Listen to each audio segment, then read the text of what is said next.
आप सभी को जय मसीह की हिंदी बाइबल स्टडी इस चैनल में मैं आपको स्वागत करती हूँ। एक नए विषय आज हम सीखेंगे, वो पिछली बार का एक कंटिन्यूएशन है।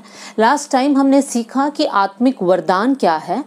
उसी के साथ साथ हम आज सीखेंगे कि वरदानों में से दो वरदान के नाम लेकर हम सीखेंगे, और वो है बुद्धि की बातें और ज्ञान की बातें। संक्षिप्त में मैं आपको बताना चाहती हूँ कि ये वरदान क्या है और ये वरदान हमारे जीवन में हम कैसे इस्तेमाल कर सकते हैं। अब वरदानों में प्रवेश करने से पहले हम बुद्धि शब्द या ज्ञान ये शब्द बहुत बार सुनते हैं और हमें उसका मतलब मालूम भी है। जैसे हम किसी के बारे में कहते हैं कि वो बहुत बुद्धिमान है या वो बहुत ज्ञानी पुरुष है। इस प्रकार के शब्द हम उन लोगों के लिए इस्तेमाल करते हैं जो बहुत जानकारी रखते हैं, ज्ञान को रखते हैं। लेकिन उस विषय पर आज मैं आपसे बात नहीं कर रही हूँ।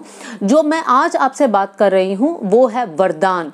तो बुद्धि की बातें जो वरदान के रूप में हमको मिलता है और ज्ञान की बातें जो हमें वरदान के रूप में हमें मिलता है, इन दोनों विषयों पर जब हम बात करेंगे तब साधारण कहने वाले बुद्धि और ज्ञान से ये अलग है, और कैसे अलग है कर हम देखेंगे।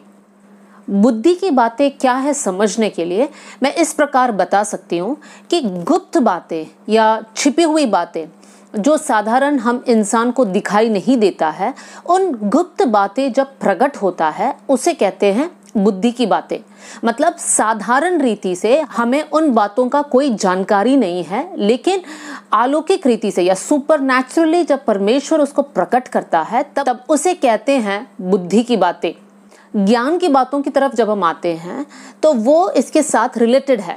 बुद्धि की बातें मतलब परमेश्वर कुछ विषय जो छिपी हुई है वो प्रकट करता है, और ज्ञान की बातें मतलब प्रकट होने के बाद क्या करना चाहिए उस विषय में हमें ज्ञान देने वाली बातों को ज्ञान की बातें कहते हैं। एक दो उदाहरणों को मैं बाइबल से बताना चाहती हूँ। हम जानते हैं यूसुफ के समय में फिरौन ने सपना देखा, वो 7 गाय और 7 पुलिया के बारे में। लेकिन इस सपना देखने के बाद फिरौन राजा बहुत बेचैन था। देखिए, ये ऐसी बातें हैं जो कोई समझ नहीं पाता है, क्योंकि ये साधारण रीति से समझने वाली बात है नहीं। लेकिन परमेश्वर यूसुफ को बुद्धि देता है और यूसुफ उस बात को समझ लेता है और राजा से कहता है, राजा जो सपना आपने देखा वो ये दर्शाता है कि 7 साल समृद्धि होगा और उसके बाद 7 साल अकाल होगा। यहाँ पर हम देख सकते हैं कि एक छिपी हुई बात प्रकट हुई, और वो है बुद्धि की बात। फिर हम देख सकते हैं ये मतलब समझाने के बाद यूसुफ फिर फिरौन राजा से कहता है कि राजा, क्योंकि 7 साल समृद्धि है और उसके बाद 7 साल का अकाल है, क्यों ना इस 7 साल जब समृद्धि का समय है हम अन्न को बटोर कर रखेंगे, ताकि जब अकाल का समय होगा तब इस अन्न को लेकर हम लोगों को बांट देंगे और इस्तेमाल कर लेंगे। देखिए, बुद्धि की बातें प्रकट होने के बाद यूसुफ यहाँ पर ज्ञान देता है, और वो हम कह सकते हैं ज्ञान की बातें। बुद्धि की बातें और ज्ञान की बातें क्या एक ही इंसान से आता है? ये डिपेंड करता है। हो सकता है एक ही इंसान को प्रभु दोनों वरदान दे, या हो सकता है एक ही मौके पर एक जन बुद्धि की बातें बोलता है और दूसरा जन ज्ञान की बातें बताता है। तो ये डिपेंड होता है परमेश्वर की आत्मा की इच्छा के अनुसार। नए नियम से भी मैं 2 उदाहरणों को आपको बताना चाहती हूँ। सबसे पहला उदाहरण ये है, हम जानते हैं कि यीशु मसीह फसह के समय पर एक गधी के बच्चे के ऊपर बैठकर सवार कर रहे थे।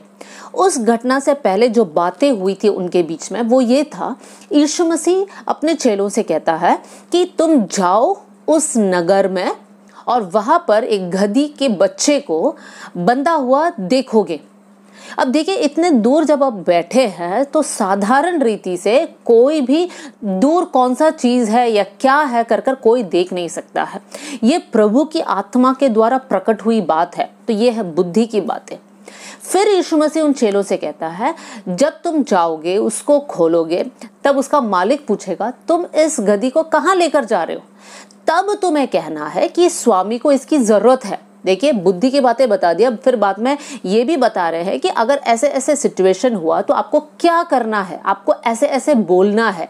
देखिए, यहाँ पे हम देख सकते हैं कि एक छिपी हुई बात प्रकट हुई, और प्रकट होने के बाद उसके साथ कैसे डील करना है वो है ज्ञान की बातें, वो भी वहां पर प्रकट हुआ।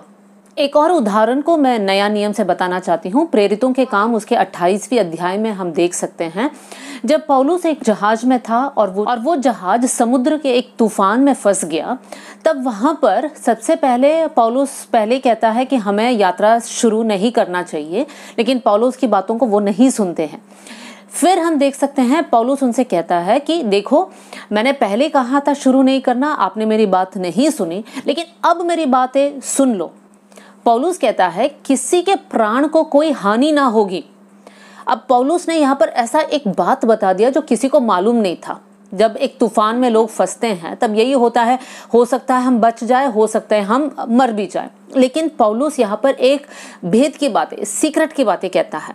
और उसके बाद जब पौलुस ने ये देखा कि वो सेलर्स जो है, मल्लाह जो है, वो लोग एस्केप या भागना चाहते हैं वहां से, तब पौलुस एक और बात कहता है।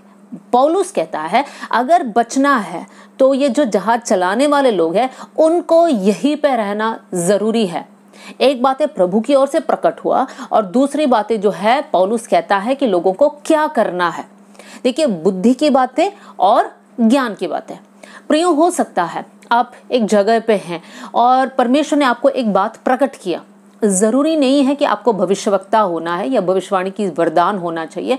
परमेश्वर ये बुद्धि की बातें कभी भी किसी से भी बात करेगा, लेकिन साथ साथ परमेश्वर आपको ही ज्ञान की बातें भी देगा। नहीं तो जब आप किसी और से शेयर करोगे तो वो जो है, हो सकता है परमेश्वर उनको ज्ञान की बातें देगा। तब बुद्धि की बातें एक सिचुएशन में जो हम देख नहीं सकते हमारी साधारण आंखों के द्वारा, उन बातों को परमेश्वर जब प्रकट करता है उस बात को कहते हैं बुद्धि की वरदान। साथ ही साथ उस गूढ़ बात को जानने के बाद कौन सा स्टेप्स आपको लेना है ताकि आप उस ज्ञान के अनुसार आप आगे बढ़ पाए, उसे कहते हैं ज्ञान की बातें या ज्ञान का वरदान। देखिए प्रियो, बहुत से वक्त ऐसा भी होगा जब आप बाइबल पढ़ रहे होंगे तब कुछ बातें जो है परमेश्वर आपको प्रकट करेगा, मतलब आपको जो है एक प्रकाशन मिल जाएगा।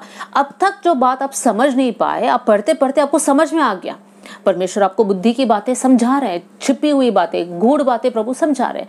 अब सवाल हमारे सामने ये है कि बुद्धि और ज्ञान का स्रोत कौन है और हम कैसे इसे प्राप्त कर सकते हैं। इसमें कोई शक नहीं कि बुद्धि और ज्ञान परमेश्वर की ओर से ही आता है। एक आयत आपके सामने पढ़ना चाहती हूँ।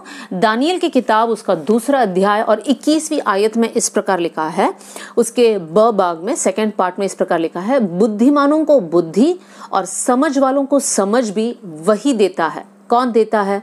परमेश्वर देता है। 22 का फर्स्ट लाइन, वही गूढ़ और गुप्त बातों को प्रकट करता है। दानियल परमेश्वर की महिमा करते हुए कहता है, परमेश्वर है जो बुद्धि और ज्ञान देता है, गूढ़ बातें, छिपी हुई बातों को परमेश्वर प्रकट करता है। एक और आयत है जो हमें ये बताता है कि बुद्धि परमेश्वर देता है, और वो है नीतिवचन 2:6। वहां पर इस प्रकार लिखा है, बुद्धि यहोवा ही देता है, ज्ञान और समझ की बातें उसी के मुंह से निकलती है। अब बुद्धि, ज्ञान, समझ परमेश्वर देता है, लेकिन हमें प्राप्त करने के लिए नीतिवचन 1:7 में इस प्रकार लिखा है, यहोवा का भय मानना बुद्धि का आरंभ है।